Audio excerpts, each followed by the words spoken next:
Paramashivoham.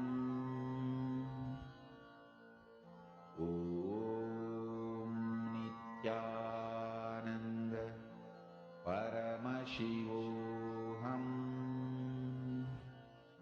Om Nithyananda Paramashivoham. Om Nithyananda Paramashivoham. Om Nithyananda Paramashivoham. Om Nithyananda Paramashivoham. Om Nithyananda Paramashivoham. Om Nithyananda Paramashivoham. Om Now, Nithyananda Paramashivoham. entering into the next session, before that, you can all take a few minutes, verify with your partner whatever you were able to see through your third eye, whatever details Kalabharava showed you in golden letters on the Atmamurti. The details of the object that was given to you, you can scan, just type it down and send it. In the next session now, we're going to be understanding who exactly is Bhagavan Kalabhairava as revealed by Swamiji. So now, listen to Swamiji's revelations on Bhagavan Kalabhairava.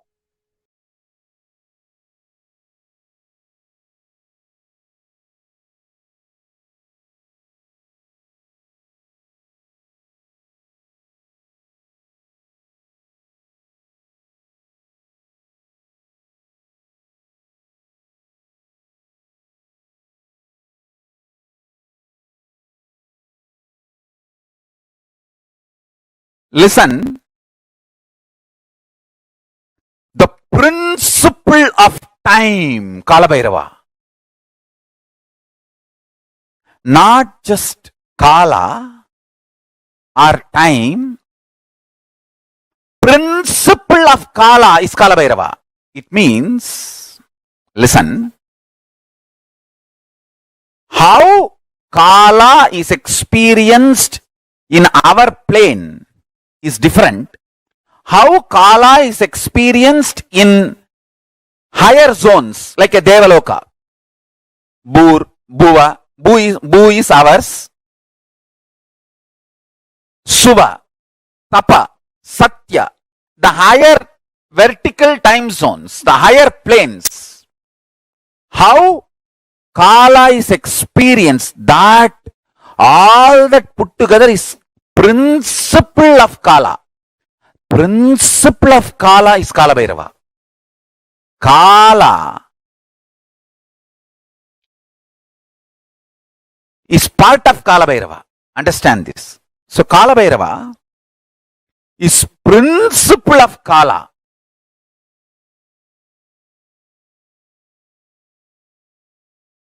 Form of Kalabhairava. Mahadeva assumed the form of Kalabhairava and removed the false identity of Brahma and gave Shivoham experience to Brahma. Each of Mahadeva's action is considered as one incarnation.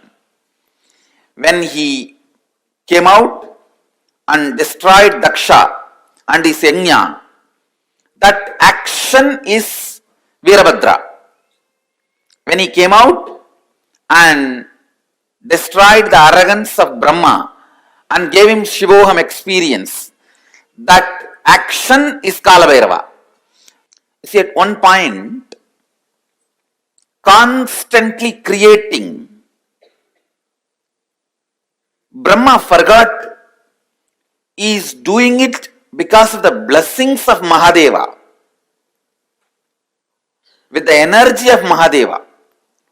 See, the Brahma's Kamandalu, which is the sacred water, out of which he creates whatever he wants, that water is the Abhisheka Tirtha of Mahadeva. The water washed the Mahadeva's body. That is why in all Shiva temple, where the sacred water, the sacred bath water, what do you call, Abhisheka Tirtham, where it flows out, there Brahma will be standing with his kamandalu to constantly refill his kamandalu. Go to any Shiva temple, you will see where the sacred water flows from the Garbha Mandir, the Abhishekam water flows, there Brahma will be standing with his kamandalu, because that is where he refills and creates the whole cosmos. Unfortunately, by constantly creating, he forgot from where he is refilling his kamandalu. He was also given the 5 head by Mahadeva, but suddenly he became little egoistic and arrogant and started thinking that the Shivoham has to happen from inside out. It should become experience and then start coming out. And this guy, out of his hypocrisy and arrogance, started declaring, I am everything.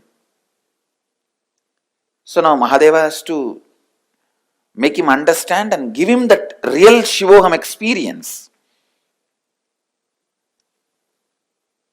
So he just wakes up from his samadhi. Kalabhairava comes out. The Lord of Time comes out and just cuts that 5th head, which has become a little arrogant. The moment the 5th head is gone, Brahma realizes he is also bound by time. And he realizes that it is hypocrisy that made him feel he is the superior. The moment he surrenders, Mahadeva again gives him the Shivoham experience and gives him the place back in his temple and says, you can start refilling your kamandalu from now on and continue the creation. And he gives a permanent place in all temples of Mahadeva, where the Abhishekam water, the holy water, the sacred bath water goes. In that place, it's called Gomukam. In that Gomukam, always the Brahma will be there to fulfill his kamandalu and do the creation. Kalabhairava is one of the most powerful expression of Mahadeva. Most powerful expression of Mahadeva.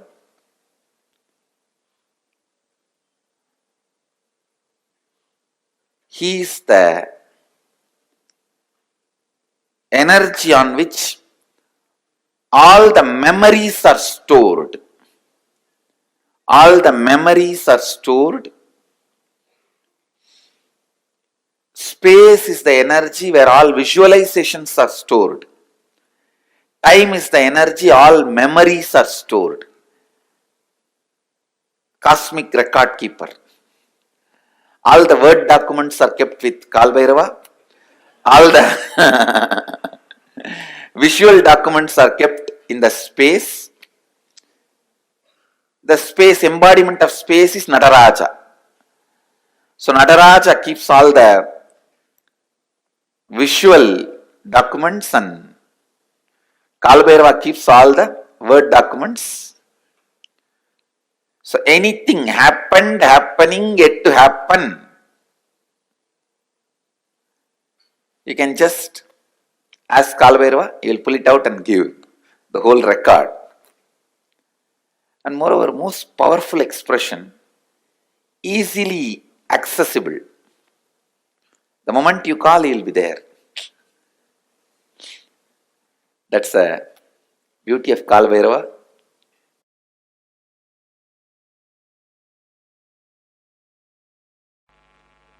I tell you, life is only for the people who start thinking, living Advaita, who start thinking, living in the space of completion.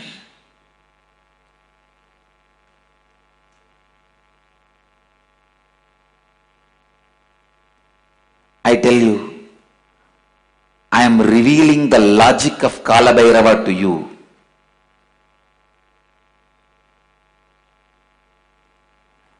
The logic of Kalabhairava is the logic with which life is operated.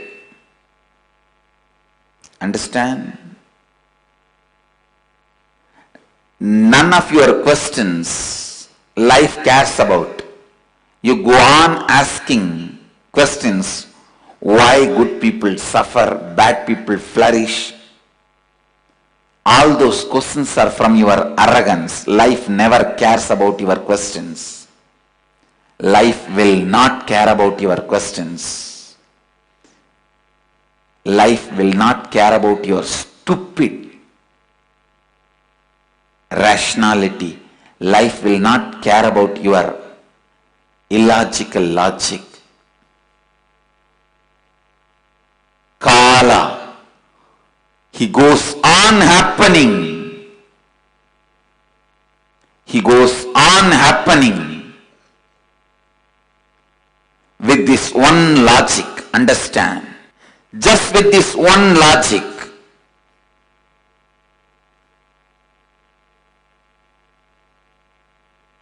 The decisions made out of completion fulfills you, and whatever decisions you make out of completion becomes reality in you.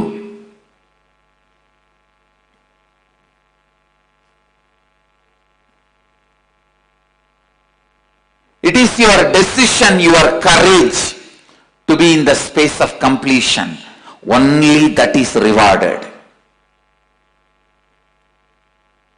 The more you try to cheat life with your hypocrisy, life does not just cheats you back, it beats you back. Understand?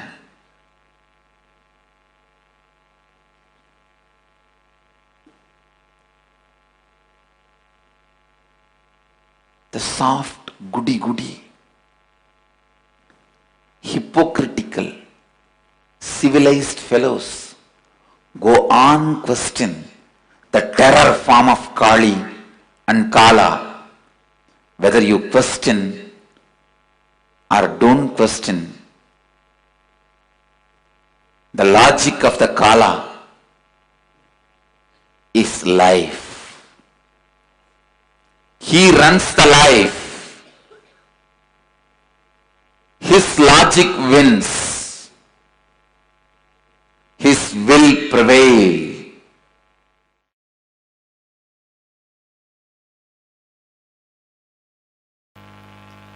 Life is not for the people who claim innocence for their ignorance,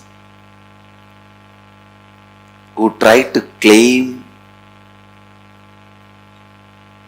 any special thing because they are victims, powerless, ignorant. No. Be very clear.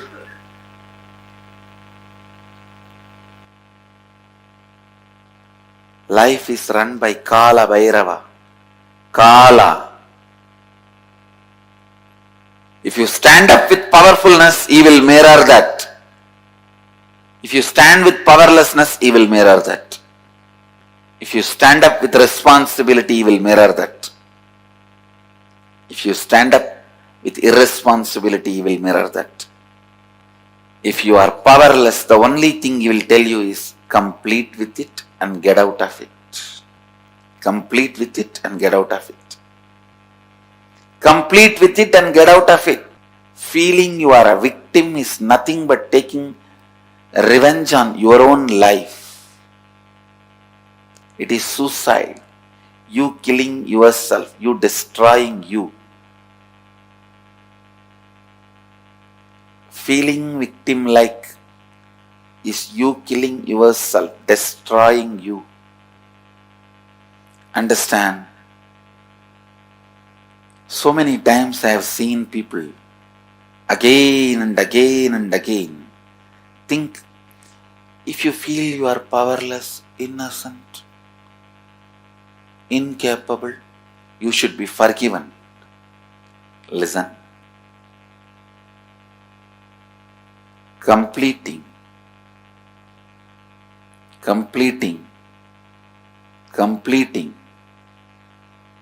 all the incompletions, getting out of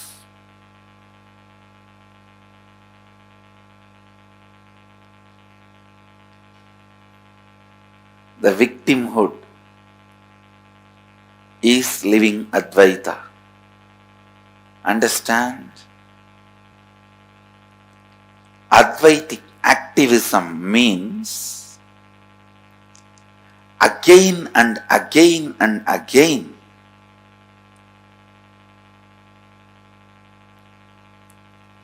bringing yourself to perpetual completion.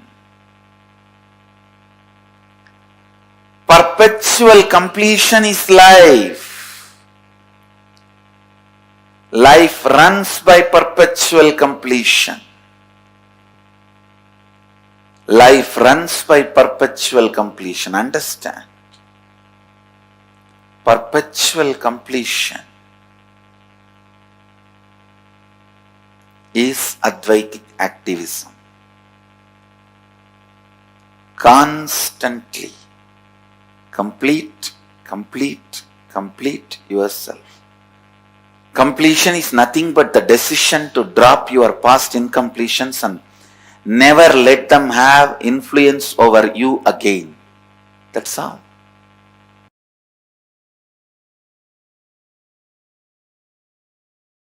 A lady devotee with a mentally little challenged child goes to Ramakrishna and asks, what wrong I did that I have got a child like this?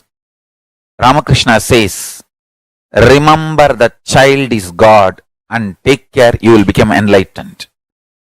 Because the simple act of giving love strengthens your Kala dimension, and if you remember, cognize to whom you are giving love is God, it becomes devotion. I tell you, every time you share love, every time you use love as the strategy for your existence, the joy oozes out in your being is the strength of Kala Bhairava. Strength of Kala Bhairava. Kala Bhairava is eternally loving, caring, blissful, ferocious, ecstatic, blissful, ferocious.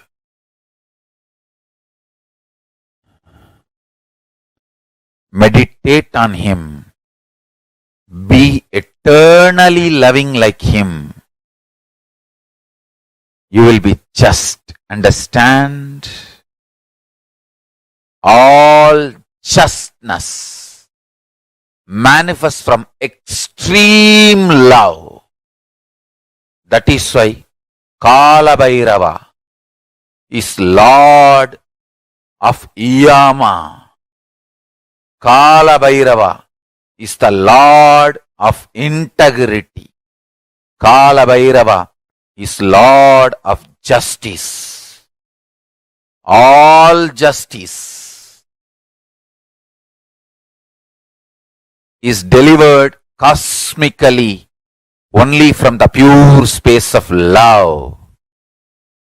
maintain the intense space of love, Paramashiva will raise you to the space of being a justice, delivering justice to the world. Compassionate, eternally loving, are always kept in the space of delivering justice, giving justice. Understand? Extreme compassion, extreme joy, extreme ecstasy.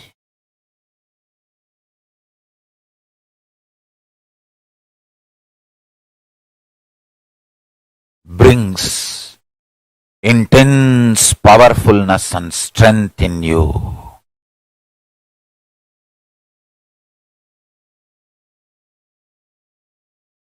Just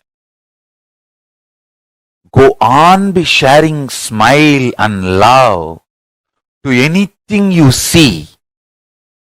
Hug anything you see. If you don't have any object in front, hug the air. You will build strong body and heavy muscles like Kalabhairava. Listen. Listen to this Deva Rahasya. Look everything you see with love. Hug everything you see, including the air. You will build healthy, powerful, heavy body and grounded being. Superconscious flowering. Sannyasa is seeing everything you see through love, hugging everything you see. One with everything you see. People, objects, animate or inanimate. In the cosmos, there is no inanimate. In Kala, there is no inanimate. It is a space where the big bangs and black holes, planets, suns and stars and moons evolve billions of years exist and dissolve spontaneously, simultaneously, without gap. Billions of years without gap. Meditate on it. Meditate on it. Meditate on it. It is Deva Rahasya. The moment you understand this, your third eye will open up. Billions and billions of yugas. Zillions and zillions of years without gap. Meditate on it. That is Kala Bhairava's fire. The Prabha, Tejas, shining of Kala Bhairava is this powerful cognition. Zillions and zillions of yugas, years, without gap.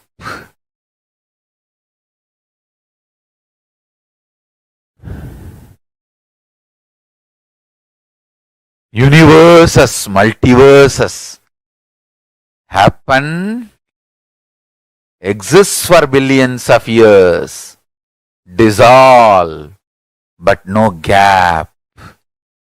It is spontaneous and simultaneous. Meditate on this in your third eye. Meditate on this in your third eye. Kala Bhairava, deep compassionate being, will reveal the secret of time in your consciousness. This is the initiation. Kala without time gap. Zillions of universe, opens, exists of zillions of years, yugas, dissolves without time gap. Meditate on this. Meditate on this. Meditate on this.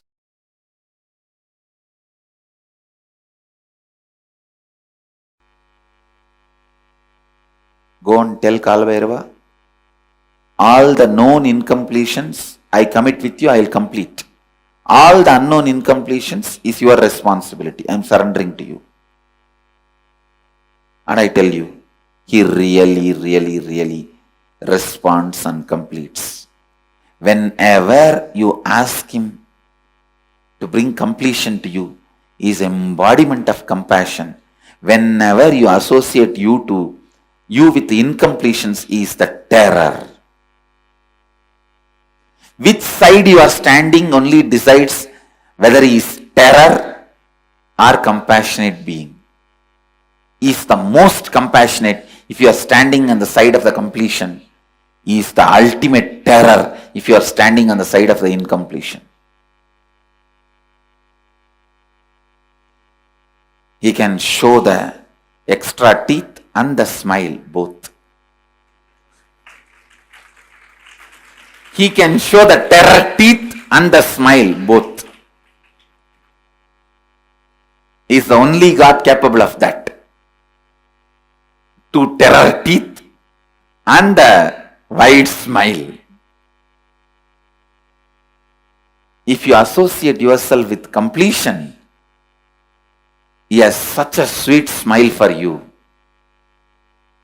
If you associate yourself with the incompletion, he has such a terror teeth for you. The terror teeth will grind even universes and swallow. The smile can create even universes for you.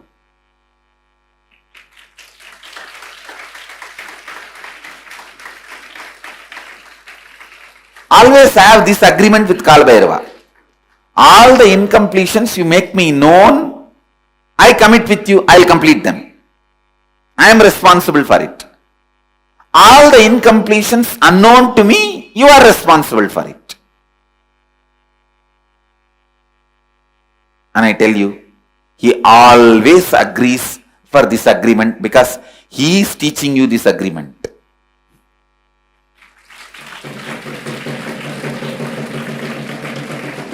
He always agrees for this agreement. All the incompletions known to me, I am responsible. I will complete them. I will drop them. I will complete and drop them. I will never allow them into my cognition. But there are many unknown to me. I cannot do anything about it. That you are responsible. I tell you, he is the most sweetest God.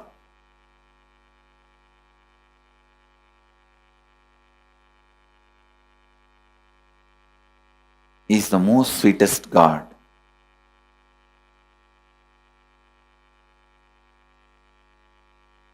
He is the Lord of completion. He can heal any incompletion. Not only heal, he can just make any incompletion irrelevant. He can just make them irrelevant to your life and you. Means you will even forget you had incompletion in that area at one time. Is time, Kala, Lord of time.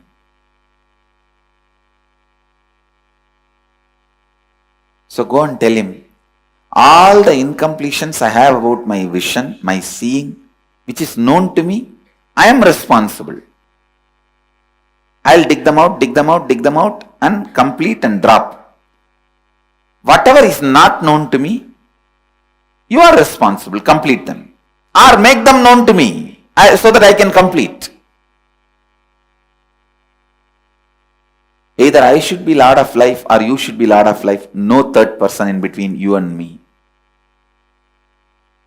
That's all. Either I should be or you should be. No unknown zone, no blind spot between you and me. Not having blind spot between you and Guru is surrender. Not having blind spots between you and Kalabhairava is authenticity. No blind spots.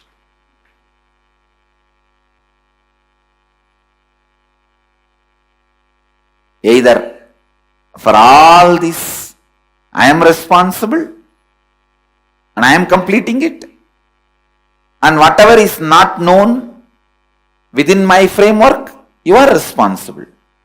You are completing it.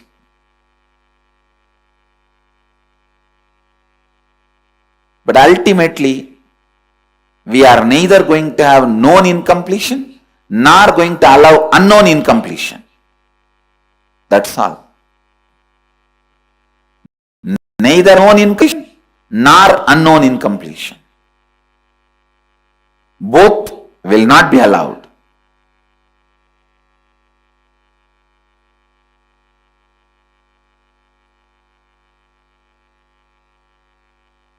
Everyone who has spectacles or contact lens, today tell Kal Bhairava, go and sit and talk to him. You don't even need to talk for him. You just go and talk to him. You will see. He will answer. You will simply listen the answer in his own voice. You don't need to say how you do in the temples. Oh God, please save me. And then you talk for the God also. Oh my son, don't worry. I am here. I will protect you. For our Kal Bhairava, you don't need to talk back. You just say, oh Mahadeva, please protect me. He will say, hey, what you are trying to act here?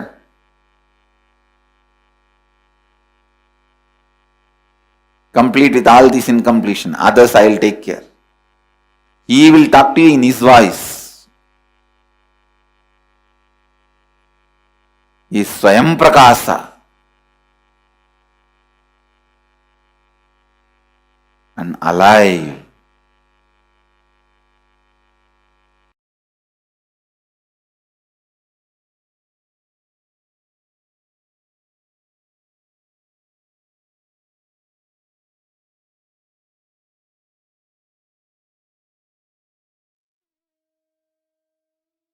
Beautifully revealed to us about how when you see Kala Bhairava and associate yourself to your inauthenticity, you'll only see the terror in his eyes and those large fang-like teeth. But when you side by your authenticity, even in his between his teeth, you will see his most compassionate smile. And the most important truth Swamiji revealed, Kala Bhairava stands with grants for anything that people ask for those who take him for granted. Not just those who connect with him, those who have love. Swamiji said, those who take him for granted, Kalabhairava is with them, manifests for them.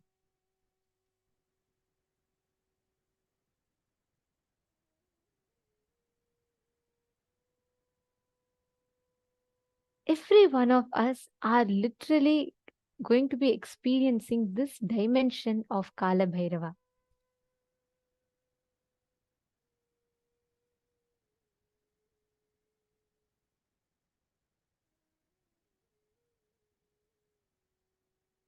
Every one of us sitting here today, we are going to be experiencing this dimension. Kala Bhairava is that space where he manifests as the Lord of time, the Lord of space, taking all of us beyond all these aspects of life, basic aspects of life, and gives us the ultimate experience of being, becoming, radiating the space of Kala Bhairava. So what did you all click with? What did you all understand? Can I request everyone to share?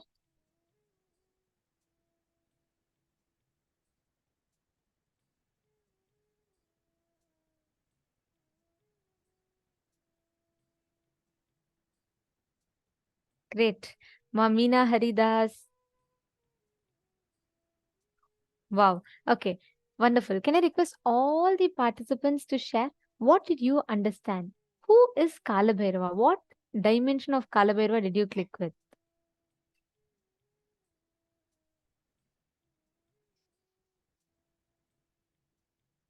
See, please understand, this is the exact principle that Bhagavan Mahakalabhairava reflects.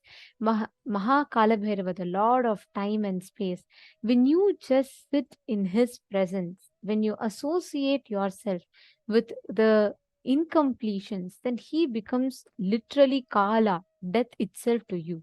When you associate yourself to authenticity, he becomes the most compassionate, the most powerful person who's going to be with you through all of this. And just in the presence of Mahakala Bhairava can make all the incompletions irrelevant in you, in your inner space.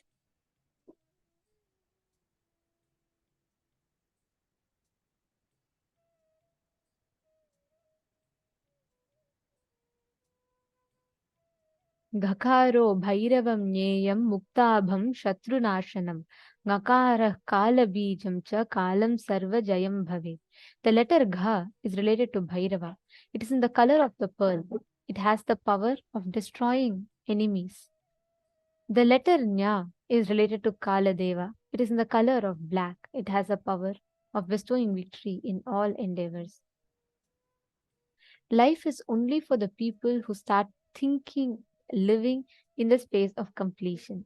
Just with this one logic, the decisions made out of completion fulfills you. And whatever decisions you make out of completion becomes reality in you. Life is run by Kala, Kala Bhairava. If you stand up with powerfulness, he will mirror that. If you stand up with powerlessness, he will mirror that. If you stand up with responsibility, he will mirror that. If you stand up with irresponsibility, he will mirror that. That's why Swamiji tells, life is a mirror. Kala Bhairava just mirrors. He just mirrors the space that you are in. He just mirrors what you reflect in life. If you decide, I am going to be authentic, I am not going to entertain any inauthenticity, then Kala Bhairava will simply mirror that space in you. Whatever you decide to stand by, Kala Bhairava mirrors that inside of you. If you decide to side by your authenticity, right? When you decide, I am not going to entertain any patterns, any powerlessness in me, I am going to be authentic, then he simply will stand by you and he'll make sure you manifest that space. That is Kala Bhairava. See, as long as you feel stuck, you feel, oh God, completion and all is not possible for me. And every time you feel like this is what it is, I'm going to be stuck in this, all this is not going to be possible for me, then you will be stuck in that same rut forever. Let's do a very quick exercise. I request every one of you to pen down at least 5 situations where you felt completion is not possible for you. Can I request every one of you take 5 minutes, pen down at least 5 situations where you felt completion is not possible for you.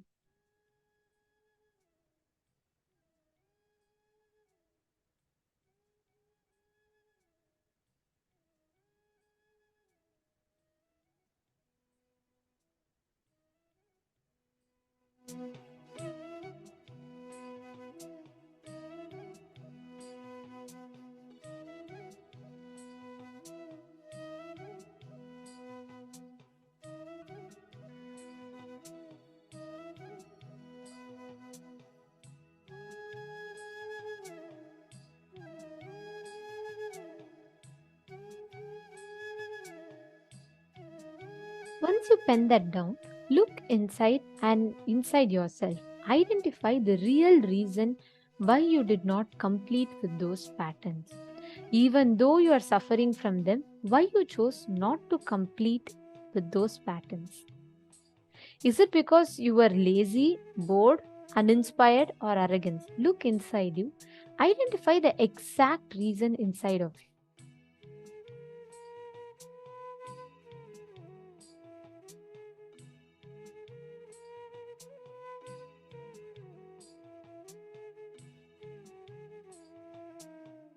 And can I please request all the participants to please come in the camera? We are going to be entering into the preparation for the death meditation process very soon. And we request all the participants to please come on the camera.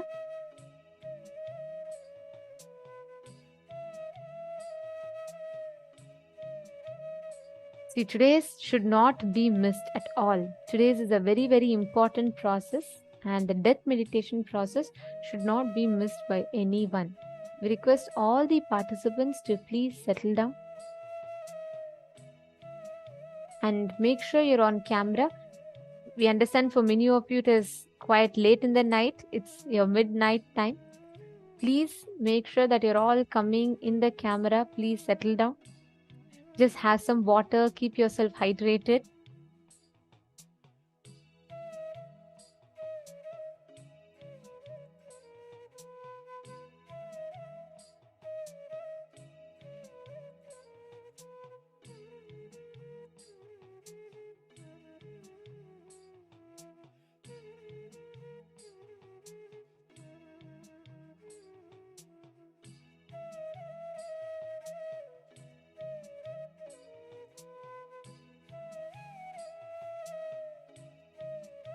Now, for all the patterns that you have written down, the 5 patterns, decide now to not stand with your inauthenticity. Instead, stand by your authenticity and decide to complete with those patterns. Do the completion process and complete with those patterns now. Even if you complete with one pattern, you will feel so powerful. You will feel inspired and excited to complete with all the other patterns as well. Decide to sit now and experience the completion. I request all of you to please start.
Now, declare from that powerfulness that you are not going to be giving up and you are going to be constantly in the space of completion. You are not going to be giving up. You are not going to be deciding, like Swamiji said, deciding to be in the space of completion is Kala Bhairava. The space of completion itself is Kala Bhairava. That is a space of completion. You just decide to be in that space and not entertain any other incompletions, thought patterns inside of you.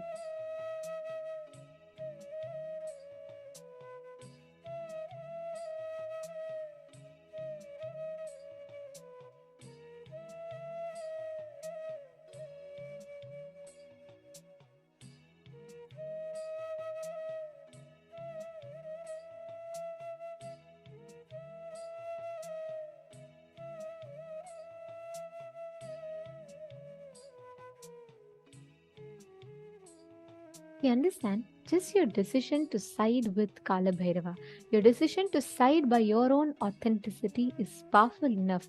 That will make sure that you are achieving that space of enlightenment. That will make sure you are always experiencing that breakthrough and that space of completion in you. That's all you need to do. Now, in the same space, let us all enter into the next session where we are going to be understanding about the very, very special initiation you're going to be receiving today, the Vishesha Deeksha. I request all the participants to please make sure you're all gathered. Please settle down.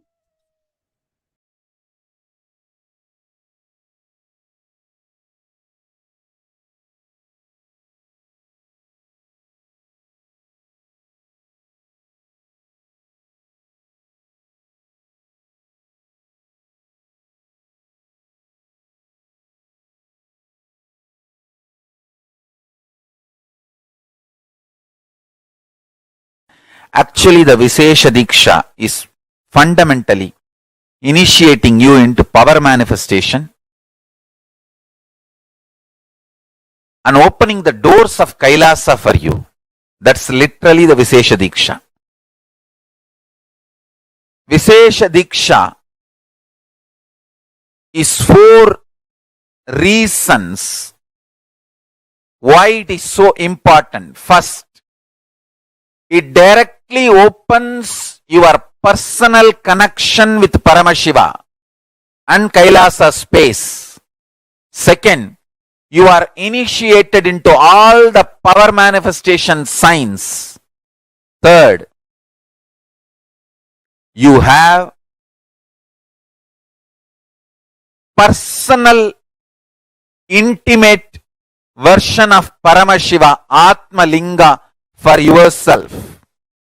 Fourth, unimaginable benefits, health, spiritual, everything starts with this initiation.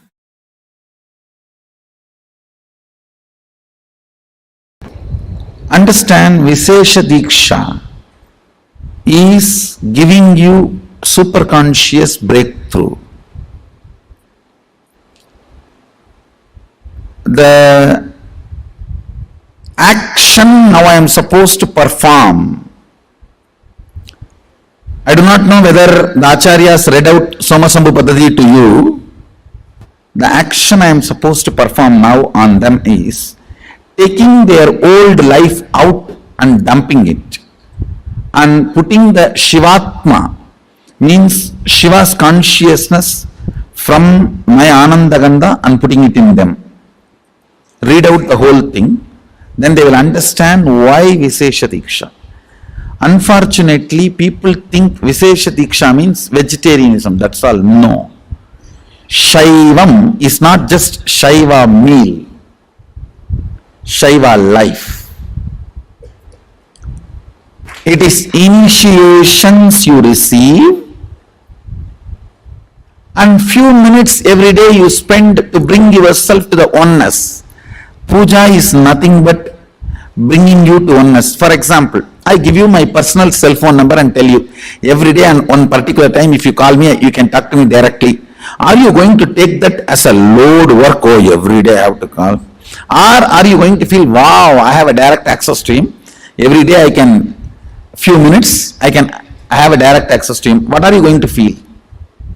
Puja is giving you Sadashiva's personal cell phone number. He has committed to me, whoever I initiate, when you connect with him, he is committed to me, he will respond to you. I am authorized to give you his personal number.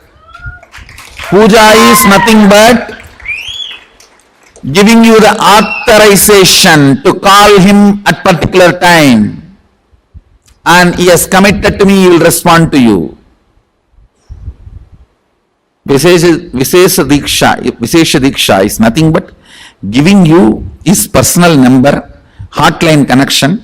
So every day during the puja, that few minutes you can connect with him in oneness, and he has committed to me, he will respond to you. Understand? I am authorized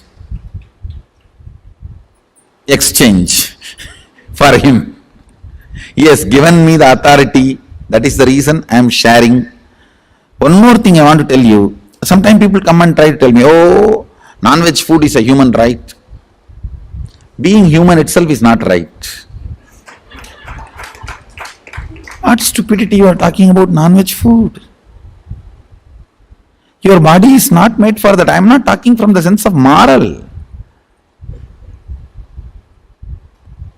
If you want to evolve into the next level, don't eat poison. Vishesha Diksha demands only two requests from you. One, you need to be vegetarian. Another one, every day at least 10 minutes you need to bring yourself to the oneness with the puja. 10 minutes is too less time. It doesn't take more than 10 minutes, I know. It's too less time. Sadashiva is demanding to respond to you every day and keep yourself in oneness. Actually, I don't promote any other spiritual practice. People ask me, should I do this technique, that technique? Twisting the eye and looking here and blowing the nose, this corner, that corner. I don't give you any technique. I only ask, connect with him in oneness 10 minutes a day.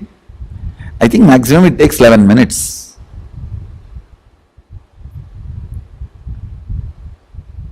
Anybody who listens to my words, I will strongly recommend you take Vishesha Diksha and become vegetarian.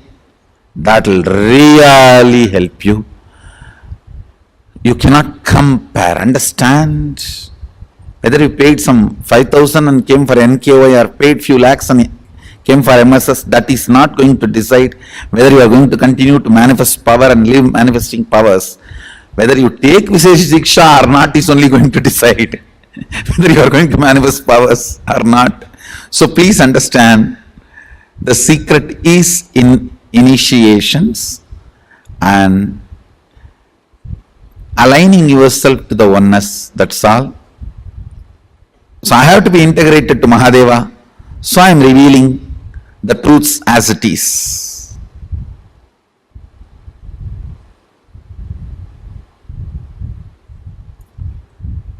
Whatever is said and done, Vishesha Diksha is something extraordinary. Literally the whole system gets upgraded to the super consciousness.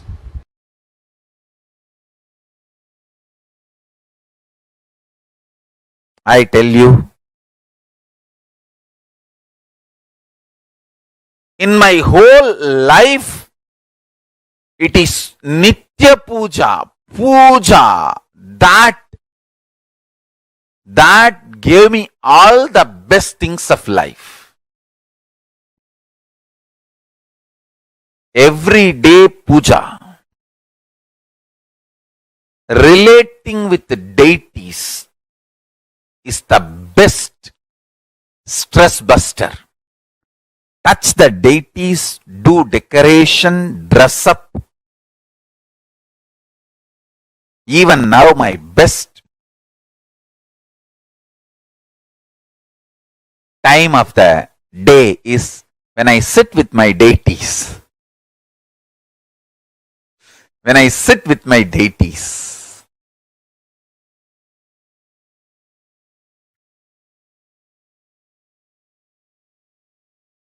Dress up the deities, jewel them, spend time with them, talk to them, intensely pray, deeply connect and pray. Understand? You do not know the power of Archavatara, God landing in physical deity form. Never underestimate the power of Archavatara. The Archavatara is equivalent to living avatara. What living avatar can do to you, an Archavatara can do. Atma Linga I am giving to all of you is literally living Archavatara. Is a piece of God. Literally. Receive Atma Linga. Do puja every day. That is your ultimate human right and divine right. Please understand. Receiving Atma Linga and doing puja every day is literally awakening your consciousness, connecting yourself with Paramashiva. I tell you, every day, connecting with Paramashiva is such ultimate.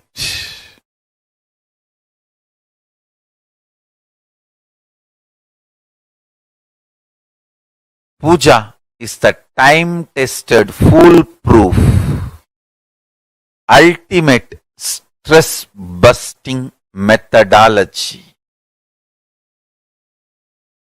Life of bliss, ecstasy, powerfulness. The life of oneness, Paramashivoham. I tell you. The essence of Veda, Vedanta, Agama, Agamanta, Yoga, Yoganta, Siddha, Siddhanta, Tantra, Tantranta, everything can be realized with a sincere, deep feeling connection puja.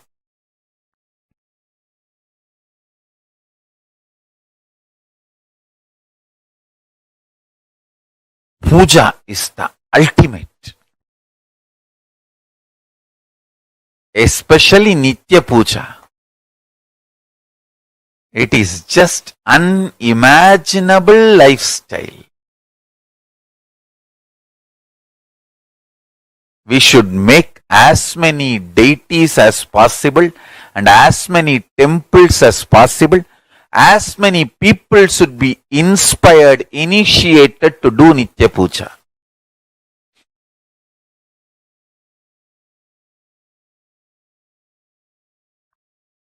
Nitya Puja makes you living Hindu. Nitya Puja makes you practicing Shaivite. Nitya Puja makes you as living my disciple.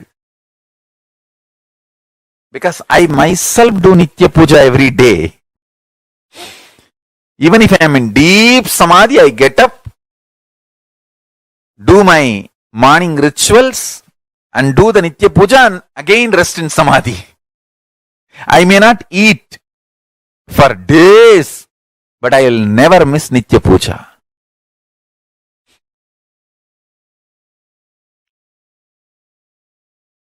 Even the people who cherish enmity towards me, they say, he somehow doesn't miss Nitya Puja. I may miss eating, I may miss sleeping, I may miss drinking water, I may miss anything but not Nitya Puja. Even when I was not allowed to take bath by doctors when I had the fracture in the right hand, I'll wipe the body. Doctors did not allow me to pour water on the body. So I'll wipe the body, keep the hand up with a plastic cover and pour water on my head and come and do the Nitya Puja.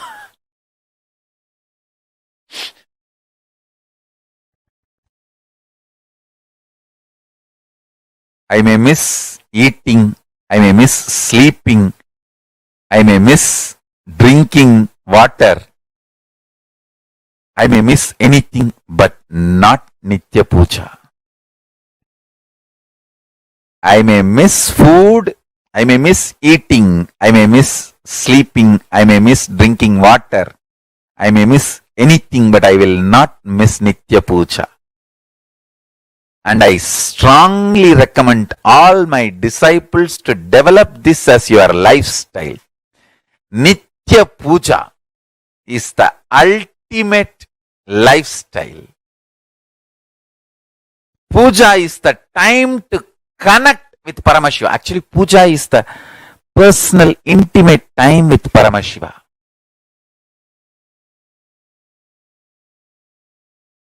You should always wear your Atma Linga on your body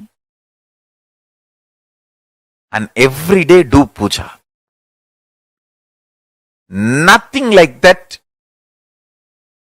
See, in the initial level, even if you are not able to do everyday puja, start wearing the Atma Linga in your body.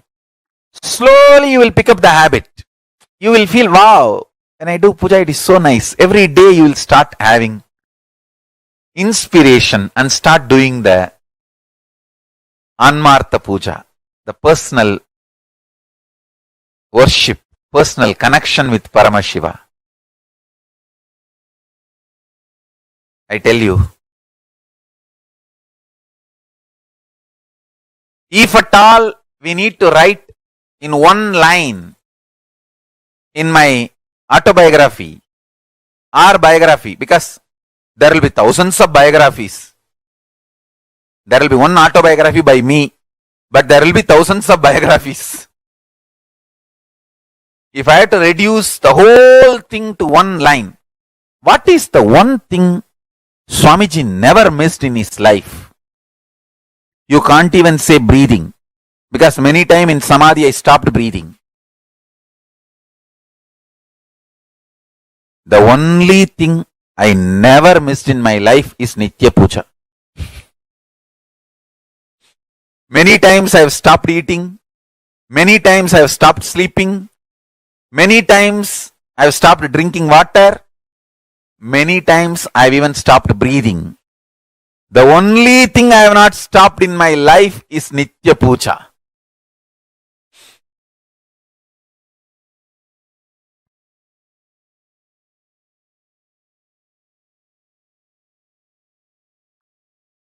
Understand? It is that important. It is that important.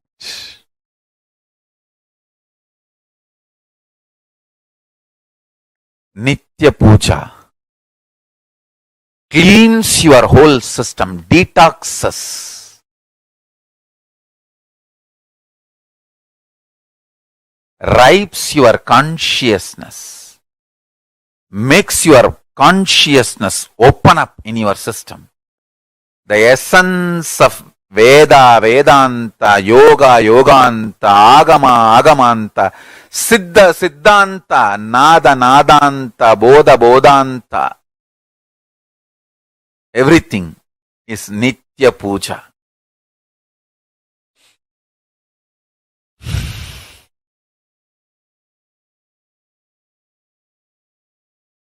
A deep feeling connection with Paramashiva.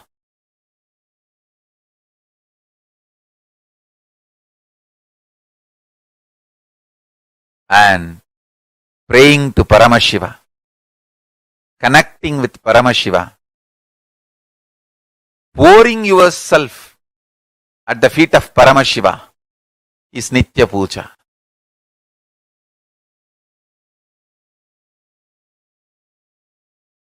All I am trying to tell you is Nitya Puja, the best way to detox yourself, to remove all the stress, connect with KAILASA, personal intimate time with Paramashiva. Nothing like Nitya Puja. To achieve the ultimate enlightenment and living enlightenment and to manifest the powers of Paramashiva.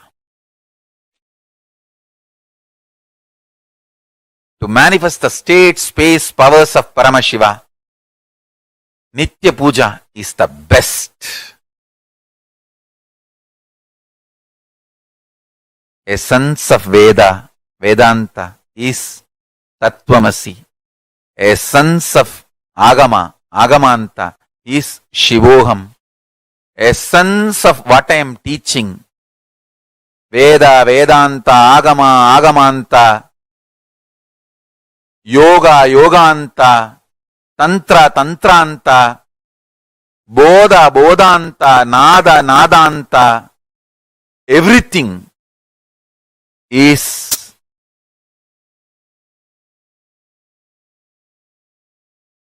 Om Nithyananda Paramashivoham, that can be experienced through Nitya Puja every day.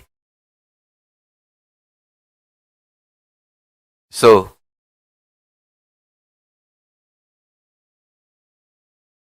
today's powerful cognition for all of you, Paramashiva is inside our consciousness. Nitya Puja is the time to connect with Paramashiva and have personal, intimate experience with Paramashiva. Sit straight, meditate on this powerful cognition. With intense chanting of Mahavagya, I'll guide you to have a direct experience of Kailasa and Paramashiva now. Sit straight. Have intense, vibrant chanting of Mahavagya, Om Nithyananda Paramashivoham, and connect with Paramashiva and Kailasa.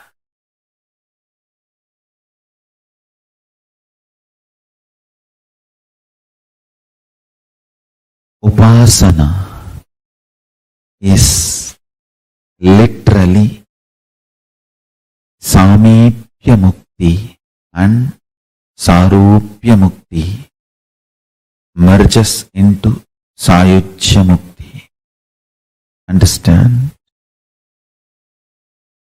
Intense prayer may start as Visishtadvaita, will evolve as Dvaita and raise to Advaita and manifest as Shuddhadvaita. Whatever level it is, prayer is the most powerful, ultimate way of connecting with Paramashiva. Intense prayer, intense prayer, intense prayer, intense prayer.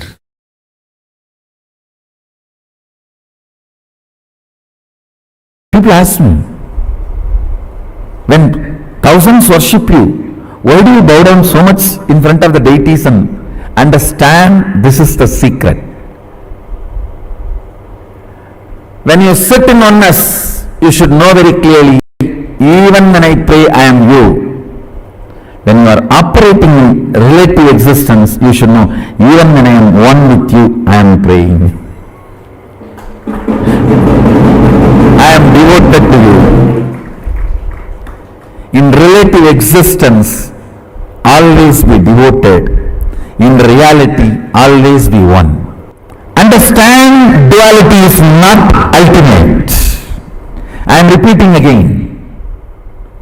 Oneness is the ultimate truth. But does not mean in relative existence you will be arrogant. No. You will be humble. In relative existence, you will be humble. That is why I say, the Advaita I am teaching is Sutta Shivadvaita. In oneness, even when we pray, we are one with you. In relative existence, even when we are one with you, we are devoted to you. Be humble, be devoted even to your own oneness. Sometimes when I go to devotees' houses, I directly go to puja room and do the puja. Some of the devotees will keep my photo also. When I do the arti, I have to show to all. I cannot move the hand. I have to show all only. They ask, what is this, Swamiji? You are showing arti to your own photograph. What can I do? It is the symbol of my oneness. I am devoted to that.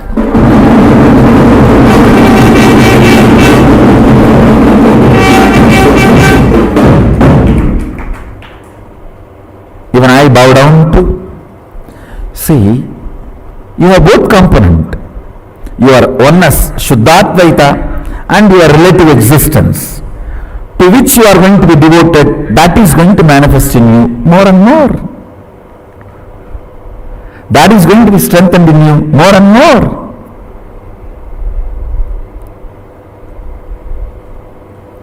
Kailasa is the space of ultimate oneness.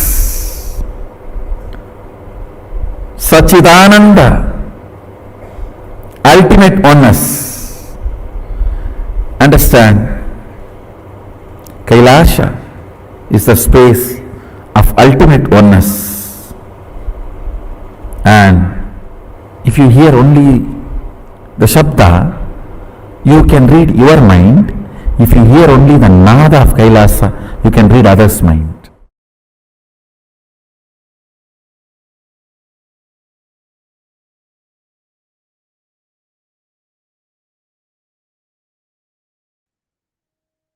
Vishesha Deeksha is nothing but having the personal hotline connection with Paramashiva. I think that one statement literally summed up what Vishesha Deeksha is for us. Now, I request all the participants, every one of you, to post how many of you are going to be receiving your Vishesha Deeksha today. Vishesha Deeksha is a level 2 of Shiva Deeksha. I request all the participants to please post and let us know how many of you are going to be receiving the Vishesha Deeksha today. Literally, Vishesha Deeksha is a space where the Guru removes your being, puts it into his being, and reinfuses the ultimate new energy in your being. That is Vishesha Deeksha. So, how many of you are taking Vishesha Deeksha today?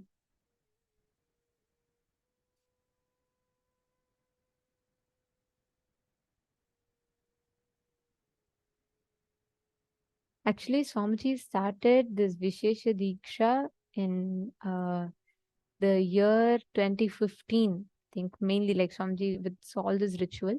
And after Vishesha Deeksha, the main thing that one should do is every day doing puja. I think enough context Swamiji himself gave of why Vishesha Deeksha, why you should do puja. Understand, when you do Vishesha, after you receive the Vishesha Deeksha initiation, right after you start offering the puja, Swamiji tells, when you leave the body, Yamadutas will not come. Means Lord Yama will not come, but Paramashiva and Shiva Dutas will come. Please understand, Vishesha Deeksha is literally preparing you for the most graceful exit. Let's see how many of you are receiving your Vishesha Deeksha today. Okay. All right. Oh my God, so many of you. Great. Ma Karin Silva, Ma Diana, Ma Eva Anderson, Ma Anna Mercedes. Very nice. Wonderful. So many of you receiving. Okay. So please understand, Vishesha Deeksha is very, very simple, but the most powerful way to receive your initiation. And Asghar Aliya is receiving Vishesha Deeksha, and Anais is also receiving. Very nice. So happy that Anais is also sitting and attending the sessions. Are you understanding anything? Anais, what are you understanding? How old are you? And Asghar Aliya, which place are you from? Where are you attending from actually?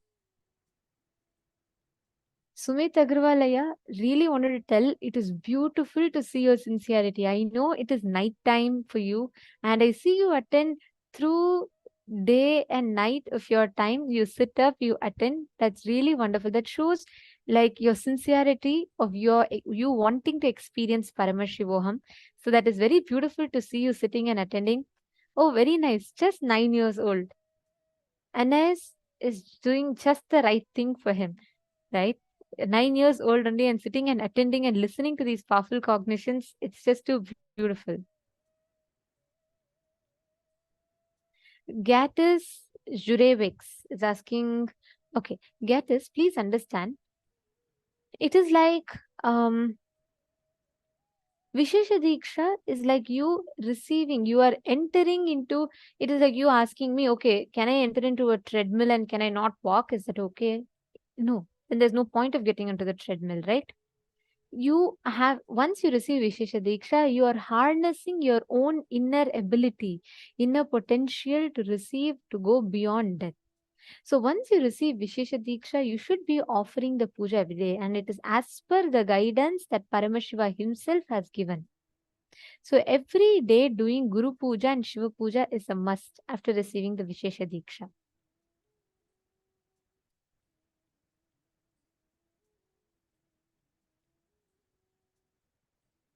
Okay, all of you, can I request all the participants to now, every one of you that are receiving the Vishesha Diksha, please take a few minutes to head to the link that is being projected for all of you now.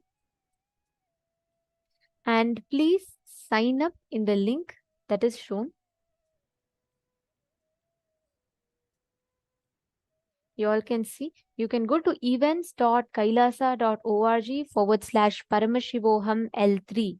And under that itself, you will see a tab for Shiva Diksha and a tab for Atmalinga. So in that, you can just go ahead and fill it. I'll just show you all. I request all the participants to please do this.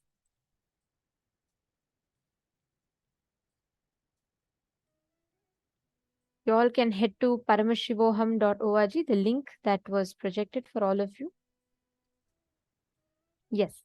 So if you go to that page, it will open up to something like this for you. And once you head there, just scroll down in the page and you will see receive Shiva Diksha, get initiated and request for Atmalinga. You will get two options. You will see one option for receiving Shiva Diksha. You will see another option for requesting for Atmalinga.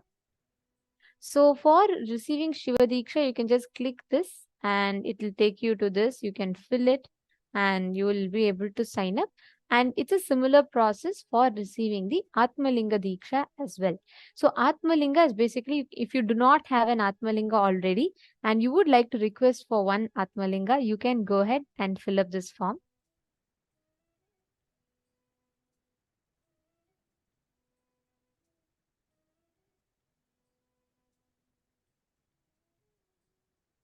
All right. So now let us all get ready for the death initiation process.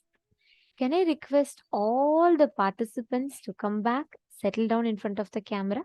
This is a very, very important session. So I request all the participants to please make sure that every one of you are here. I request everyone, please come on the camera.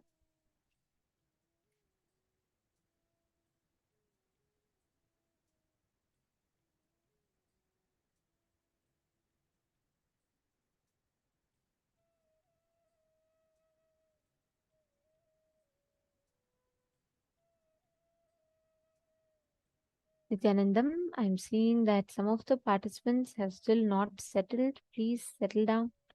Come in front of the camera.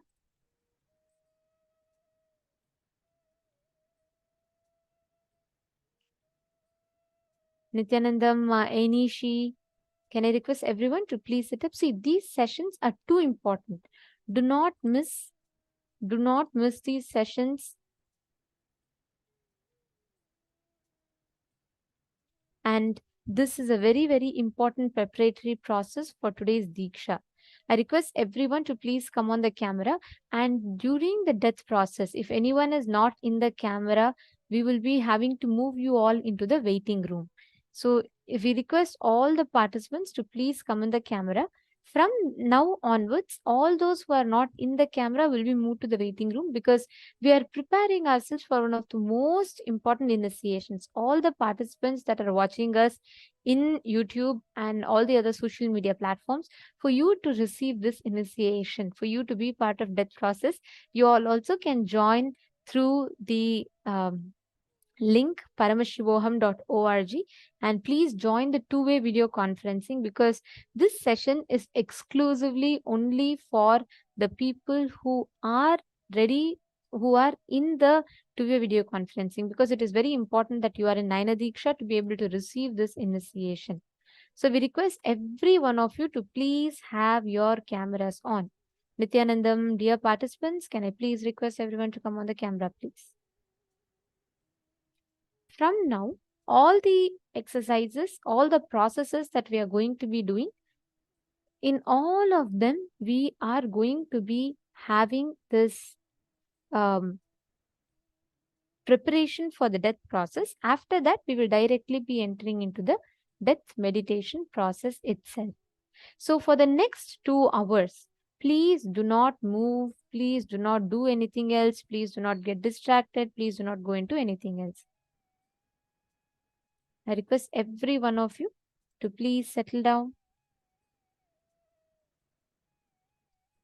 And if any of you have your friends, your family members that you don't want them to miss this at all, please call them, invite them over.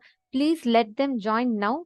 The death process is going to start in less than 1 hour or so. So we request all the participants to please make sure, if any of you would like to invite your friends, family members, we'll give you all a few minutes now. Please call them, invite your friends and family members. Please invite any of your friends and family members that you want them to attend the Paramashivoham program. And you all can take a few minutes. I request every one of you to call and reach out to them. Take a few.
Now, let us all get ready for entering into the session to understand the death. See, all the viewers that are watching us on YouTube, we will now be taking this stream off. So you will all be, for you to be part of this exclusive process, you all can join paramashivoham.org, and please join this via the two-way video conferencing, where we can see you and we can conduct the process. So I request all those who are watching us now, on social media platforms, the stream will now be ending and we will be entering into the death meditation process. All right. So now I request all the participants here, every one of you. Ma Ratna Prabha is asking how you can apply for your daughter. Just for Shiva Deeksha, Ma, you can fill up on her behalf. Please put her details and you can fill up on her behalf. Okay. And all the participants who are here on the Zoom but off the camera during the death process, for the security reasons, we will be moving all of you into the waiting room. Only those that are on the camera will be part of the death meditation process. If anyone is not there in the camera, we will